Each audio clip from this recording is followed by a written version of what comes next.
Hello, welcome to Falcon Blues TV on a Wednesday night. Dave and Paul here as usual, and we've got our statistician, is that the word? Callum. We've got Callum. Football analyst. Football analyst. You can find them at Y_C10 on Twitter as well. Yeah. Well famous now, mate. Yeah.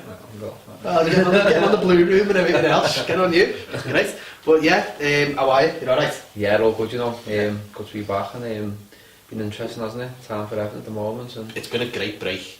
Yeah. It's been the best 17 days ever. Boss, hasn't it? The best 17 days of 2019. Nice to see Everton back to winning ways, though. Yeah, definitely. Last night was much needed. You know, it was shit or bust, really, wasn't it, yesterday for Everton. Callum will go through all the stats and we'll go through all the tactics and everything in a minute.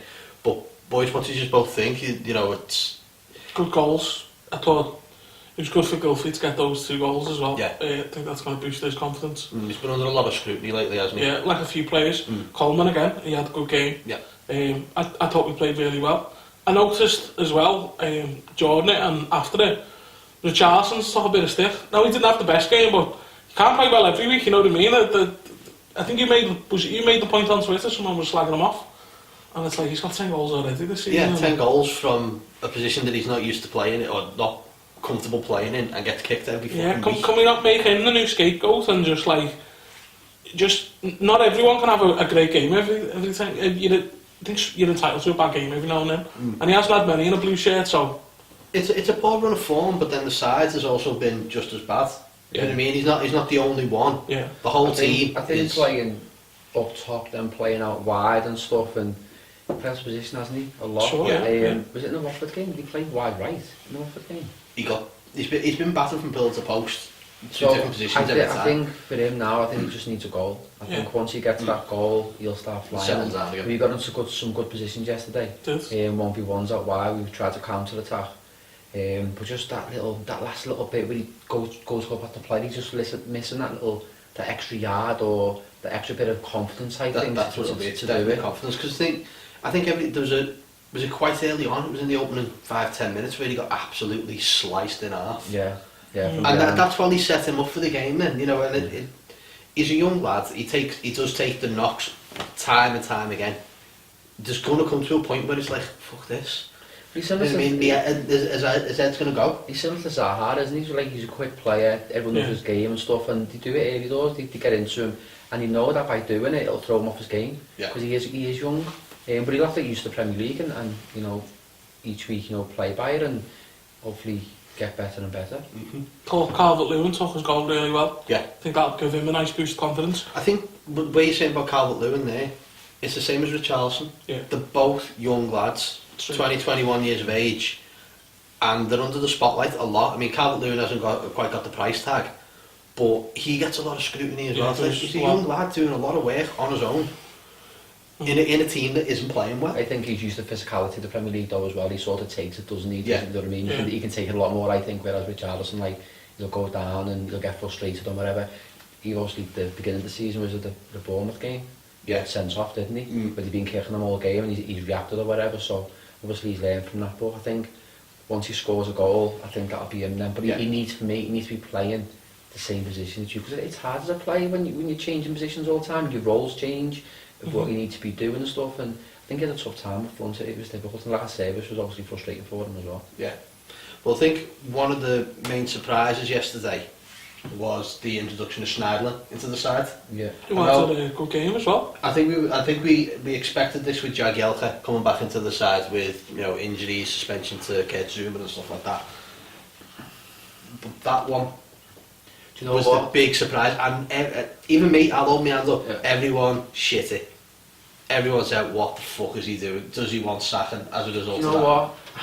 I was surprised until a little bit of research, and that midfield 5 is the same midfield 5 that started the first game of the season and played the second game of the season as well. So them 5 started against Southampton and also started against next game, but Bournemouth? no, Southampton at home. Southampton at home. Yeah. So I think he's obviously gone for balance. I said the other week about this game, once the Cardiff game, when you're playing these teams now, when you're playing your Fulhams, when you're Cardiff, it's going to be a scrappy game. You're going to have players who need to obviously throw in challenges and then let the likes of these players do the business up front. And I think with the thing with Snyderman is, and Guy, obviously he's not as slick on the ball as Gomez, but he's quite a hard tackler, I think. And I think, you know, he has got a good partnership with him. So for him to come in, yeah, on paper you're thinking might change, but then when you look to beginning of the season, we were playing well, especially Southampton game, first game, Wolves, we had 10 men. He's looked at that and gone, okay, how can I shore things up? I think with Schneiderlin as well, he doesn't really go as up as much as Gomez does sometimes. So it sort of created a sort of a box 4 to stop any 1v1 with Jagielka and Keane. I'm really worried about the derby though, because these two 1v1s, the slowest defence. I think Zuma will come back in for Jags on Sunday. Don't know. No, I think it'll be Keane, Jagielka and Zuma. Mainly, and hear me out here, pace. Yeah. And again, up against the likes of Firmino, Mane, Salah. You need legs. Michael Keane can run, but he hasn't. On 1v1, he hasn't got it. Once these are in units and stuff, they can defend, but once he gets isolated in the wide area 1v1, same with Jagielka as well, they just struggle because they've got no pace. So they get caught out of position on just behind the halfway line, they've got no chance of recovering. Well, you saw that early on. Yeah, well, you've seen Jagielka trying to play the ball. That's a different game, because if that goes in, that's 1-0. It's not for Digne clearing that. That's 1-0 to Cardiff early doors. And that could have changed the game. So Digne again had a great game, but from that moment on, I worry about obviously the derby and whether, you know, these two can cope. Obviously Guy gives you protection, but Snyderman would maybe offer more in the derby if needs to be. So that worries me for the derby, but you know, I think going there, getting a clean sheet, if he does change it and Zuma comes in, we can see 3 or 4 against Liverpool, everyone will be like, oh, Silva doesn't know what he's doing. So it was good to get back to winning ways. So yeah, definitely. So Callum, you've got plenty of tactics and everything to go through, and you'll see these on screen as we go along as well. I'm going to put blow these up as we go along. So the floor is yours as usual, mate. It was interesting to see Silva in terms of at games now. You're thinking, okay, what's his plan? What's the philosophy? How's the team playing? And especially after the Wolves game, there was no identity. There was no way of playing. It was like, what are we doing? And Wolves looked like the more superior team. They pressed together, they played together, they played long balls when needed to be played and combined when you needed to. And we always usually see WALCOTT in this position, hugging the line.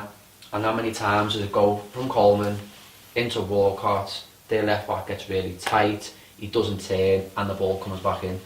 Now within this game, WALCOTT was very central throughout, and he had a decent game. Yeah, he did. Because once you drop into these midfield areas, centrally, it's really difficult for someone to pick you up, because who's picking you up, and it causes a bit of confusion. Whereas out here, you're sort of marking the same player throughout the whole game. So there's something that I picked up early doors, and it's called like an inner corridor. So obviously wide on this side and on this line through here, it's called an inner corridor. And WALCOTT found himself in these positions throughout, and he caused loads of problems with his movements. So from that, once you go on to the next one again, and we said about isolation, didn't we? And we'll go on to it in a minute about our centre forward being isolated, no one really being close. And in this game, we really tried to penetrate and get plays into the box. But notably here is Sigurdsson in terms of him playing as a 10. Really, as soon as we get that ball high up the pitch, really trying to support as much as he can and getting in this little area which he loves to get into to create any obviously opportunity to finish or to place someone in. The position you want him in as well, considering the goals he scores. But with WALCOTT coming a bit more inside now, caused a bit more trouble. And for me, throughout was a better player really, and looked a bit more like he could create something rather than just like receiving, laying it off. He got into areas where he could actually run the players throughout. So Sigurdsson was very good, and you know, tried to link up as much as he could on into the box. So on the next one, this is the goal from where it began. So GANA for me and started this move. Balls came in from Schneiderlin, and a little round the corner pass. Again, we highlight WALCOTT in this area. Again, known position is out wide, probably in this location here where Coleman is. He comes in off the line, and throughout the whole game, this was a key thing which I think Silva was working on, and just with our width, rather than having two on the same line, he was letting Coleman have that line and then bringing us in. So now you've got different passing lines now. So there's one passing line here, there's now 2 passing lines, and then you've got 3. Whereas if he's on the same line, you've only got 1 passing line. So again, he's coming off the line, no one can really pick him up, finds a little pocket, and then from that then is when obviously we get him behind and we create the chance. Great ball from Schneider. Again, it was a great ball, but it's a great run as well by Coleman. He's on the front foot and he's in there. This is a typical training ground move.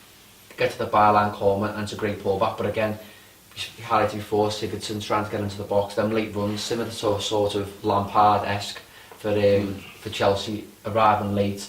Obviously, Calvert-Lewin's taking the player away, pull back, he can't recover, and obviously then Sigurdsson finishes, and it makes Everton go 1-0. Great finish as well. Yeah, but again, that comes from WALCOTT as well for that little bit of movement, but obviously the really good pass and clever pass by GANA to start it as well. I think we've missed this. We've missed that right side being dangerous. Yeah. You know, and like you said, with that pass, just in the one line of pass. Yeah. So I'll just go back. Yeah. We're just saying, like, WALCOTT is generally hugging the same touchline as Coleman, and they're getting in each other's way. Yeah. There's a stray ball, you know, the defenders are on, and the defenders are onto it all the time. Well, they're just WALCOTT's obviously taking a player out of position as well, which helps. Yeah, you will. So you obviously got 3 then on a high line as well, so you literally got a 1v1 now in each position. Yeah. So, you know, it makes it a lot obviously better to attack, and it makes it obviously really difficult for these players in terms of what to do. This has got to continue though. This kind of stuff, that's the thing. Yeah. And you know what, going further on in a second, you can see the way that Silva now has been watching videos back, and he knows that we're not creating chances, and the centre forwards are isolated, and it's something that when I watch the game yesterday, you're looking at it, you're going, you know what, these are proper grafted on the training ground yet, and he's trying something different, and he's trying to be, in terms of the way that he's played here, with Liverpool a narrow front 3. They played United the other week, didn't they? And Manchester United were fantastic, because all they've done is that the back 4 stayed compact, and Lukaku was Markham Robertson, wasn't he? And they just couldn't get him behind. So we're trying to play now with a tight front 3 and letting our full-backs do the business.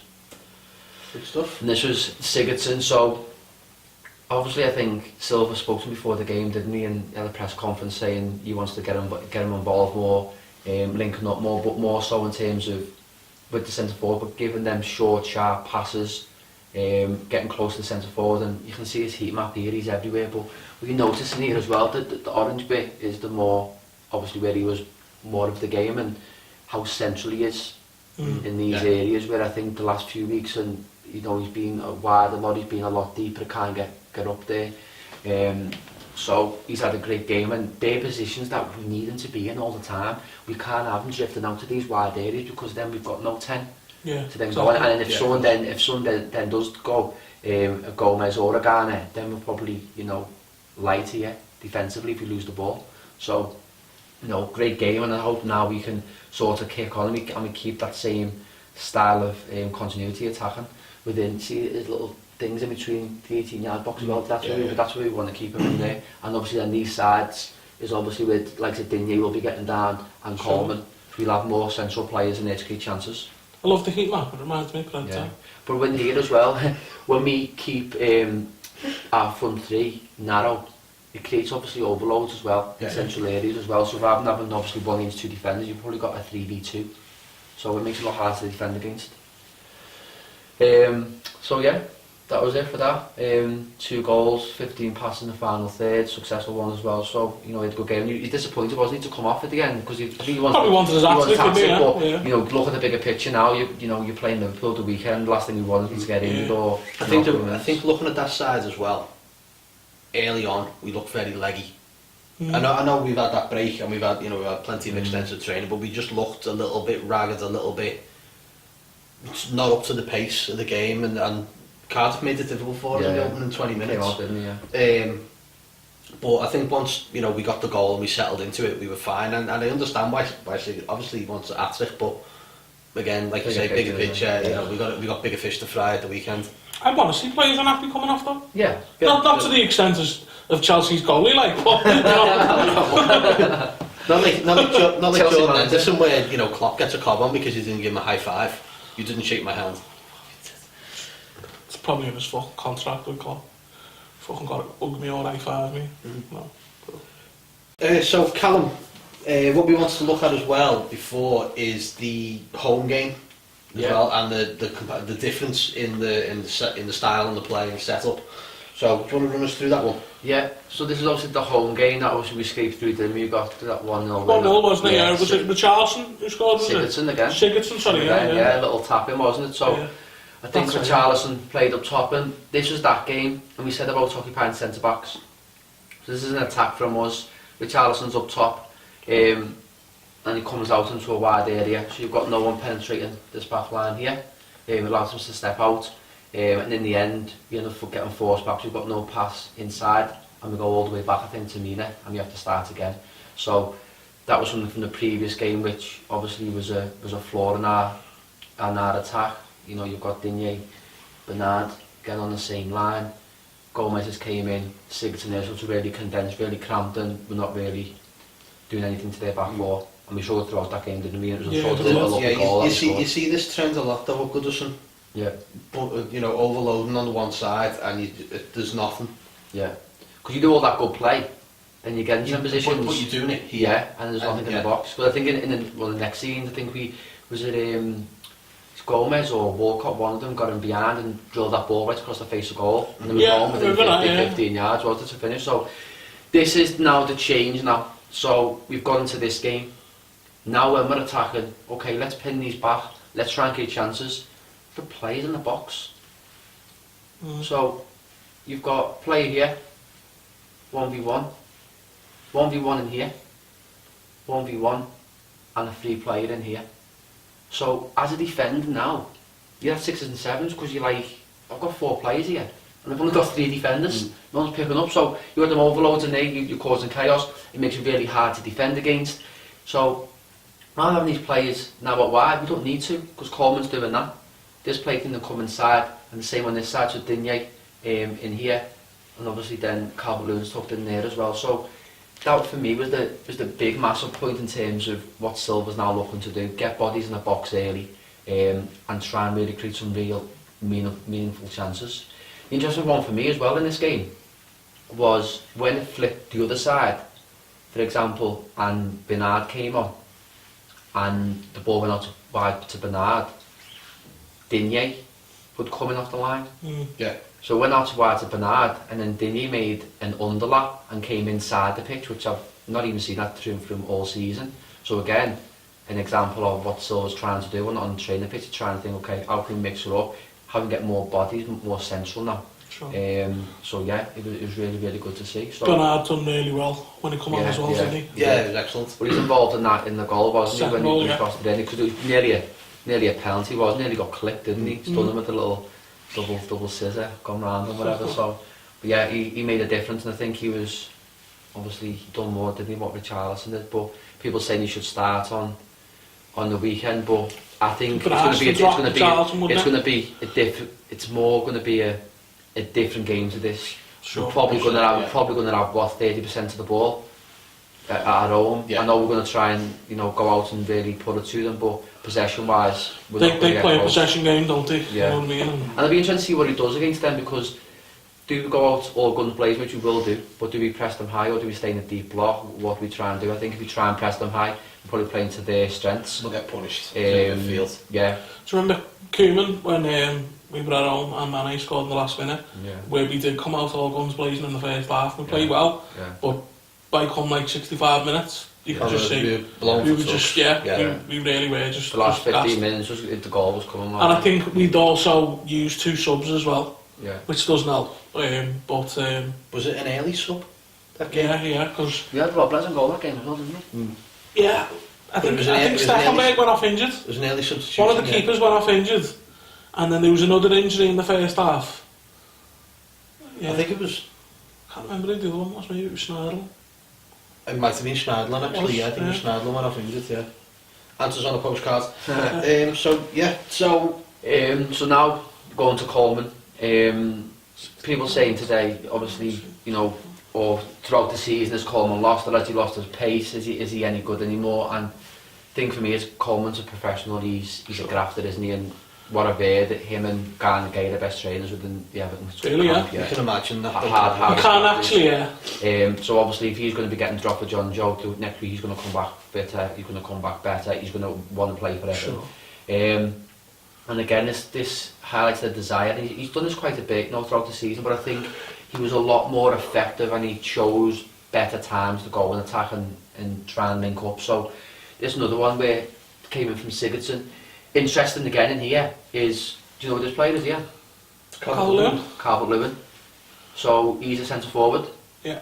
And you'd probably think there's no one going to be ahead of him because he's centre forward, but where's WALCOTT? Right there ahead of him, yeah. Right ahead of him. So again, coming off the line, playing more central. So now, with the likes of WALCOTT, and I think there's actually Digne in here, with their forward runs now, these defenders have to go with them runners. So what happens is, these have to go, which creates more space in here. So Calvert-Lewin's dropped off, receives in the pocket on the post, and Sigurdsson's obviously got on the ball in there. So the forward runs by Digne and WALCOTT are great for us, because you have to go with the runners. Creating the space is fantastic. Now obviously Coleman's on the march, obviously going to get in and really cause them a problem. So WALCOTT again, being effective, not staying out wide, trying to support Calvert-Lewin and trying to create space for us as well in the final third. Well, with that then, should he be, and I see it with WALCOTT, should be trying to be encouraging that with Richarlison then as well? Yeah, whoever them front three are, that's what we need to do, because Digne offers you that width. Coleman will offer you that width, so if you can sort of play like the likes of City and Liverpool do, where they really keep the front three very narrow, at times you're going to score more goals. Similar to when Mendy was playing for City, Mendy gave them all the width they needed. Yeah. It allowed them to be more compact. When the ball went in the box, they had 3v3s to score goals, so that's something that we're looking to do. And yeah, there's definitely something where it was evidence, because you go back to that home game, that would have been, that would have been difference. Yeah. That would have been one up top. Sure. And now we've got three on the top line. Making all the difference in it. But like, this is what I'm trying to say, it's like, you need Digne can bomb on all he wants, he'll run till his fucking legs fall off, but I think, everyone's going on about Richarlison not playing well, needs probably to try and start linking up more with Digne. Yeah.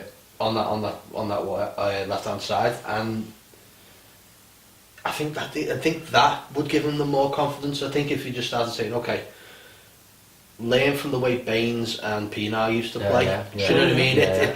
It sounds cliche to say, well, bring back Baines and Pienaar, but that was probably the best left-sided pair in the Premier League for a long time. Yeah. So look back on those videos, go back and just see how well they linked up. A lot of teams trying to sign them as well. You have Digne bombing on, overlapping Richarlison, that makes the world of difference. Sure. That gives Richarlison the chance to move in as Walcott's done. Yeah. Do you know what I mean? It's Richarlison in central areas, he can finish, the kid can finish, but again, the problem all season has been us creating chances and creating good chances. People slating Calvert-Lewin, saying he's not good enough, slating Tosin. At the end of the day, it's all about the service. Yeah, he's not getting 3 or 4 chances and missing any. He's not getting any chances at all, and he's getting dragged into wide areas. So we need to find a way, and this is a way now of trying to get more bodies on the top line, and try and create obviously more space for Calvert-Lewin to actually get clear-cut chances to score goals. So yeah. Again, just the final bit now, so Coleman getting into the final third, into the penalty area as a right back, which is fantastic. But this is what he's known for, getting on the shoulder. Yeah, and obviously pinning them back. So, and then the far side again, you've got 1-2 runners. You've got I think this is Luckman now going in as well, and then Sigurdsson again with the through ball. So there's a lot more good to watch. It was like you thought when Everton were going to attack that, there was a goal potentially coming at the end of it. Whereas previous games, it's like obviously different game, but the City one, even when we got in the final third, you're thinking, there's no chance we're going to score here. No. Because Calvert-Lewin just isolated the whole game, there was no one around him, he was pinging off him, they were winning the ball and then obviously then attacking from us. So, this is the kind of stuff that we need to be doing, I think, in the derby, but at the same time, we can't have Digne and Coleman both go at the same time, because then what's the problem you've got then? Yeah, You've got Salad and Mane ready to counter attack, haven't you? Yeah, and like they're quick, you know what I mean? That's the thing with Liverpool. And that's why, you know, you look at the last couple of games. Even that Robertson, he's got legs, you know what I mean? He can fucking... But you look at the last few games forward. where they've struggled, Liverpool, because the teams they played, especially Man United, just denied them space. Denied them space, so everything was in front. There was nothing in behind. You sort of, you know, Salah's a world-class player, but if you can deny him that space in 1v1s or deny him the space in here, it affects his game a lot, because he didn't really have a sniff against United. And Liverpool, first time seeing him, they were just resorting to long diagonal balls because they couldn't play through. So I think if Silva wants to get anything out of the game on Sunday, he should go back and watch how United played, for sure. Yeah. So good stuff. and there's Coleman's stats in the game. So received the ball 55 times. So a major part of what we've done. This one for me. So defensive third, completed 7 out of 8 passes. Attacking third, final third, 20 out of 25. That's good, yeah. For a right back. So again, pivotal in terms of what we were trying to do, and chance we translate backs it up what we've just been saying before. But even then again, inside the penalty area, obviously one was the assist, which was, you know, great. We're inside the penalty area, 3 out of 4. Yeah. So, you know, I think he's come back, he's strong, and it'd be great if he can replicate the same kind of stuff against Liverpool the weekend, but it's going to be a much tougher game, I think. And again, right back, chances created 3. It's great. You know, you struggle for a number 10 to come off with 3 Coleman of balls, isn't it? Yeah. Yeah. So, you know, it's great to get back to winning ways, and I think we need that before the derby, a little bit more confidence. And I think the main thing was having the starting 11. It's got balance, hasn't it? Yeah. It's got balance all over, apart from the 2 centre-backs who were slow. You're happy with that starting 11, really? I would be, yeah. I'd take that. Would you start Schneiderlin over Gomez? Do you think Gomez will miss out? I think you've got to. I think the problem you've had now is, you know, even after the City game, and we played really well, and we played Watford, didn't we? Was Watford after? Yeah. The City game, and he's totally changed the team. And you're thinking, okay, we've got beat by City, but we played really, really well, and then he's tried to shoehorn Sigurdsson back in the team, played him wide left, which you can't do. And another example of why you can't, because he's a 10. And that's what you're going to have to play.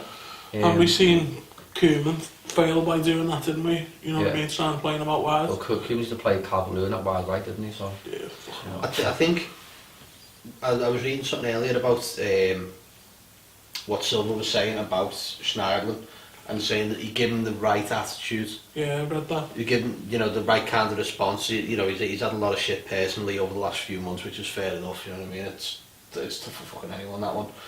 But he gave him the right attitude, which is probably the reason why he said, "Listen, I'm going to give you this opportunity. Take it." And he, fair play to him, he took it. Does he do that to now play him into form and give Gomez a bit of competition? Do you know what I mean? Because we're talking about a £25 million player here. Yeah. And we're just letting him rot. Do you know, and it's to have him and Gomez is just perfect. Do you know what I mean? That's what we want. We don't want to be offloading players if we can help it. You know, a lot of them we need to because of the money and whatever. But there's players there you think, well, hang on, he should be doing much better, because Schneiderlin, when he first come in, everyone was like, fucking hell. This is what we've lacked. This is what we've missed for so long. And Gomez proved what we've missed for so long as well. With Schneiderlin going out different players, aren't injuries. They are, but you can see the similarities in just like, you know, the hold and the pass, and they can pick out a pass, and you know, they just give GANA that freedom as well of just running let GANA just run his bollocks off. Who again was outstanding. And I think with Schneiderlin in the team, I think allows GANA to push on a lot more, I think, because Schneiderlin's probably a better defensive midfielder, I think, than Gomez. Yeah, I think Gomez wants to move forward and attack. Yeah, definitely. And you've seen in the Southampton game when we played them, when both of them played, and both of them were going high at the same time, and you're just playing through it because no one was holding. I think Schneiderlin's got that more of, if GANA goes, then I'm going to sit and you'll cover in. So, and GANA's quick as well, you know, that third goal there. Oh, super. When you go from midfield, you know, that's the kind of stuff that we need, like someone who can just travel with the ball quickly, and the game can open up and we can create chances. So I think he's got to stick with it. You can't go changing it again because we played a good performance. We've not conceded. We created some really good chances and scored probably the best goal we scored all season. That goal, the last one, was phenomenal. And they've seen it on Twitter. If you know, just Keita. If Keita had done that, if you know anyone other Twitter than meltdown. Oh yeah, anyone else the fucking world would have loved that. Yeah. And you know, you can see why PSG want him. He's going to go at the end of the season. So I think so. I'm sure brands will be looking around, you know, thinking, who can we bring in? Because at the end of the day, he wins the ball. He's a tackler. He can get it. He can give it, and we need to really find someone of that ilk who can replace him, because Schneiderlin isn't the person, and neither is Gomez. Two totally different types of players. So the summer will be interesting. But if we can keep Ghana playing like he is now, then we'll only hopefully keep on getting more points, really. Even though the games are really tough coming up. Sounds. We're doing good. I think yesterday just put so much confidence into everyone. Just made. I think it just settled everyone. Bit of relief as well. I think after that first goal, when you scored, you've gone after that obviously earlier miss by Cardiff at Dingley's cleared it and stuff, and you know, confidence going to these games now, it's massive, because with Charleston out of form, with SIGURDSSON out of form, with WALCOTT out of form, you know, you're struggling then to get points, because they're key players. We seem to play ourselves into a bit of form once the second went in. We seem to settle into the game, like you're saying. Every time we went forward, we look likely to either score or, you know, create a goal scoring opportunity. And these obviously count for it as well in terms of match stats. So 425 passes completed, but again 162 in the final third. So you know, lots of our good play came in there, which is fantastic. So 6 shots by them, none on target, and 12 and 4 on target for us. So Sigurdsson had 2 shots on target, or 2 shots and scored both goals. So great finishes from him. So yeah, it's good to take into the derby something positive. I think it would be an all doom and gloom, and for me, you know, I spoke after the Wolves game, and I was really concerned about this game. I think most Evertons were as well, in terms of what would the future hold if Silver did get beat to Cardiff. And albeit Cardiff had previous 2 games, he'd beaten Southampton, and he'd beaten, who else? He'd beaten Bournemouth as well. So everyone's saying, oh, you've only beaten Cardiff, but they'd won the last 2 games. Apart from the Watford one, they got beat. Before that, they won 2 out of 2. Away to Southampton, we got beat 2. And we beat Wolves as well, earlier on in the season at home. And we got beat to them 3-1. Yeah. Annihilated. So, no, any game away from home is... we don't win many away from home. So. And any game in the Premiership now to go away, even, you know, Huddersfield down the bottom, you know, going away there, it's still going to be a tough game. It's going to be an organised team. So Wolves got beat there yesterday, didn't they? Everyone's scrapping for points now, aren't they? That's of course, yeah, it's the business end of the season now, isn't it? So yeah, win now. Yeah, all good, and you know, hopefully the weekend it'll be a good performance, not one where we go down 1-0 after 5 minutes and we're sitting there thinking this could be 4 or 5. So yeah, up the Toffees. Yeah, that's my line. Alright, so that takes us on to Sunday. Fucking hell. Again, we have talked about confidence, and we talked about, you know, that's a good result. Everton always do this to you, don't they? They get a good result before the derby and then get fucking punched in the head. But again, I think with this side, Silver's really, as I said at the beginning of the programme, it's shit or bust. Yeah. Do you know what I mean? It's like... I think all will be forgiven for them past results though and stuff if we fucking hell, we beat them. Still a statue outside Goodison. We beat them, we've won the World Cup, haven't we? So... Suppose we've got to carry on the sentiment that's been going online as well, just to make Goodison a real horrible place on Sunday as well. Just get the atmosphere going, and I'll certainly help with that. I think the atmosphere's been crazy, hasn't it? It's been like that for a long time. Yeah, like, it's sort of like, it's getting... I think people are sick of hearing it as well, you know what I mean, especially online, but there's one way to change that, isn't there, you know what I mean? It's quite toxic, isn't it, Alec? Even the City game where you got the champions coming to your ground who were a top class team, and it was just like, you know, little bits where you were giving the ball away and crowd on the back straight away. You're thinking, you know, these are world class players that City have got here, and you know, to get beat only 2-0 and have, you know, hold them for most of the game. You know, we've done well, but I just think the negativity isn't great. But I think they need to produce something, Everton at the same time, and that might you know, spiral on to be more confident. But I think since like the Allardyce, when Allardyce came in, it was just Goodison just has not been the same. I'd go back further than that. Yeah. I'd go back. The Martinez era. The Martinez era, yeah. I mean, sort of when the second season. I mean, I remember watching much worse Everton teams with far better enthusiasm from the crowd. Yeah. No, yeah. You know, I remember fucking the game Steve Watson and Gary Naismith playing as wingers. You know what I mean? Those old days. Scott Gemmell centre mid, the crab, the original crab. Joe Max Moore up front. I remember Steve Watson up front. Yeah, I remember that game. He scored against Leeds, was it? Yeah. But and Walt Smith put him up front because everyone was injured. Yeah. No, that was Moyes when he put him up front. I don't think he played centre midfield actually that game. But now he put him up front and it was just like, are you fucking messing? All those games where we played. He's had a decent enough goals, Steve Watson, like, but at the end of the day, he's a full back. There's games where we played like six defenders on the pitch at one time. Yeah. I was like, are you fucking messing? It was like Smithy era and stuff, you know. Much worse than what we've seen. Would you be happy with the draw at the weekend? I would, myself. I want to beat them, obviously, but yeah, our record lately, and like, let's be honest, they are top of the league, you know what I mean? If you get a draw at home to them, it's a good result. Of course, you want to beat your rivals, like, but I don't like derbies. I hate them. No. I'd be happy now. We're going the rest of the season unbeaten, maybe losing one at the most. I don't want Sunday to be that one. No. You know what I mean? But it's like that's. I don't want to lose another derby. I think that's how Silva can get a bit of redemption here, and that is just go out, balls out the bath, and just go for it every game. Now I think he's just got to go full pelt. But what do you do though if you're Silva? Do you go out and high press them and be all over them with the possibility of being left, you know, exposed at the back, or do you go and go, okay, let them off the ball and let them hit them on the break? Now just set up. It's how the defence sets up for me. Yeah. The midfield and the I think the first 10. We need them to have a bit of an off game as well, I think. Yeah. I think we need them to have a bit of an off game, and we need a few of their key players to just not be in form. Yeah.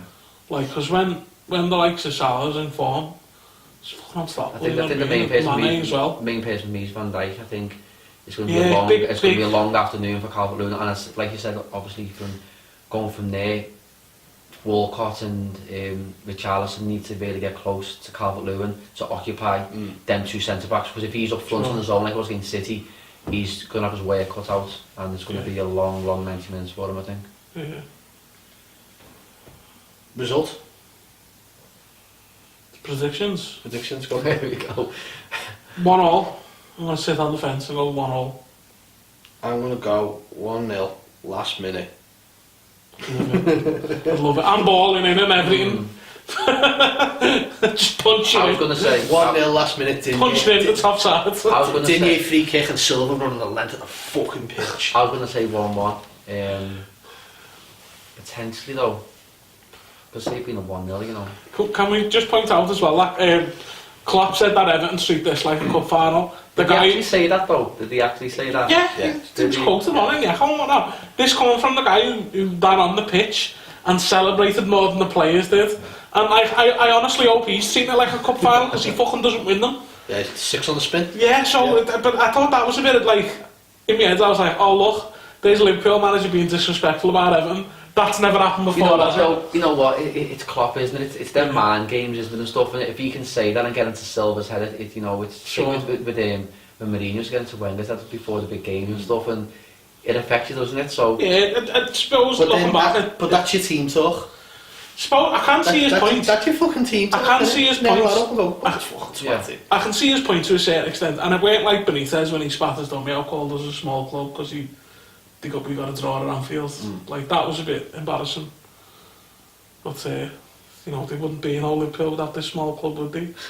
Mr. Benitez. So you're going 1-0. I'm going 1-0. I'm going last minute winner for Everton. 1-0 for Callum. I'm gonna go 1-0. Going 1-0. I'm going 1-0. I'm gonna go like 20% possession and do it and do what Salah's done to Barcelona in the Champions League. Yeah. And have one shot and score. Snatch it. That's it. Yeah, great, like. So fingers crossed. You know, until then, touch wood. We'll see you on the other side, and we'll see you on Monday.